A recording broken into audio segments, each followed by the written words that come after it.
নমস্কার, আমি সন্ধ্যা। আজকে আবার আমার হাজব্যান্ড বাজারে গিয়ে ওলকপি আর চিংড়ি মাছ নিয়ে এসছে। সেই জন্য আমি ওলকপিটাকে কেটে নিয়েছি, এটাকে ভাপিয়ে নেব। একটা আলু দেবো, বেশি আলু আমি দেবো না, টমেটো লাগবে। আর এই চিংড়ি মাছটাকে আমি নুন হলুদ মেখে নেব। সেই জন্য চিংড়ি মাছটাকে আমি নুন দিয়ে দিলাম আর হলুদ দিয়ে দেবো। এটাকে মেখে আমি কিছুক্ষণ রেস্টে রেখে দেবো, যাতে নুনটা ভালো করে ভিতরে ঢোকে। এদিকে আমার ওলকপিটা আমি ভাপা বসিয়ে দিয়েছি, ভাপা হচ্ছে। এদিকে আমি কড়াই বসিয়ে দিয়েছি, চিংড়ি মাছটাকে আমি হালকা করে ভেজে নেব। সেই জন্য কড়াইটা আমার গরম হয়ে গেছে। এবার আমি তেলটা দিয়ে দেব। তেলটা দিয়ে আমি চিংড়ি মাছগুলোকে ভেজে নেব, তারপরে আবার ফিরে এসেছি। আমার ওলকপিটা ভাপানো হয়ে গেছে।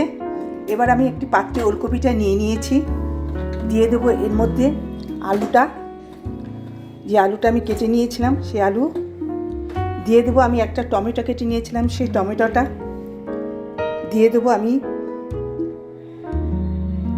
1 চামচ জিরের গুঁড়ো দিয়ে দেবো, আমি 1 চামচ ধনের গুঁড়ো দিয়ে দেবো, আমি হলুদ দিয়ে দেবো, আমি পরিমাণ মতো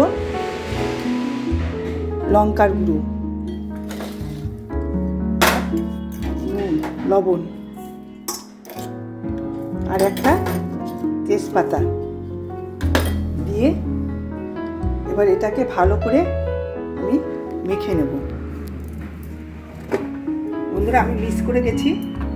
একটু তেলটাও আমি দেবো, তেলটাও দিয়ে দিলাম।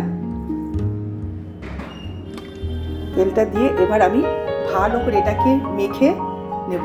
এদিকে আমি কড়াইতে একটু সাদা জিরেটাকে হালকা করে শুকনো খোলায় ভেজে রেখেছি।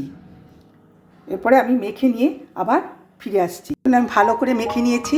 এবার একটু গরম মশলা দিয়ে দেবো। এটা আমি মিক্স করেছিলাম, গরম মশলাটা একবারে মেখে নিয়ে, এখন কড়াইতে আমি তেল দিচ্ছি না আর কোনো, একবারে মেখে নিয়ে আমি সাদা জিরেটা আগে একটু শুকনো খোলায় ভেজে রেখে দিয়েছি। এবার আমি এই মাখাটা আমি কড়াইতে দিয়ে দেবো। কড়াইতে দিয়ে এই পাত্রতে মশলা মেখে দিয়েছি, এই পাত্রটা দিয়ে একটু সামান্য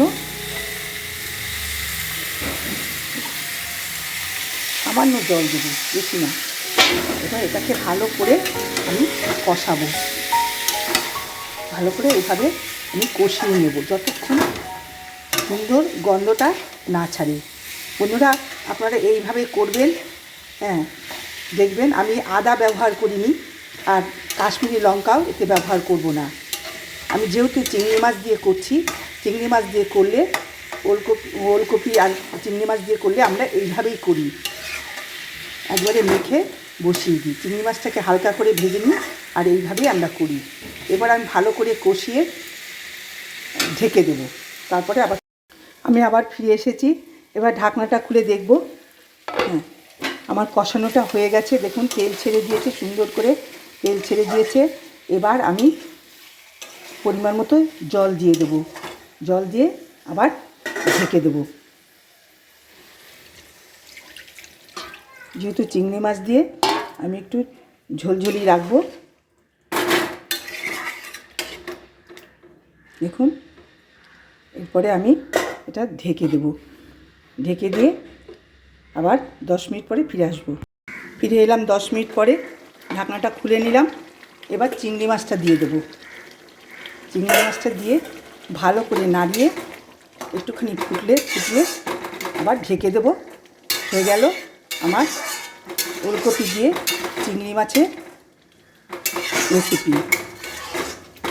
এবার আমি একটি পাত্রে পরিবেশন করে আপনাদের কাছে ফিরে আসছি। এবার আবার একটু ঢেকে দিলাম।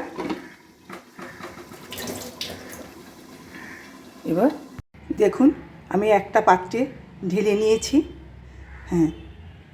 আমার রেসিপিটা যদি এবার আপনাদের ভালো লেগে থাকে, আমাকে একটা লাইক, কমেন্টস, শেয়ার করে দেবেন আর আমার চ্যানেলটিকে সাবস্ক্রাইব করে দেবেন। বন্ধুরা, আজকে এই পর্যন্তই।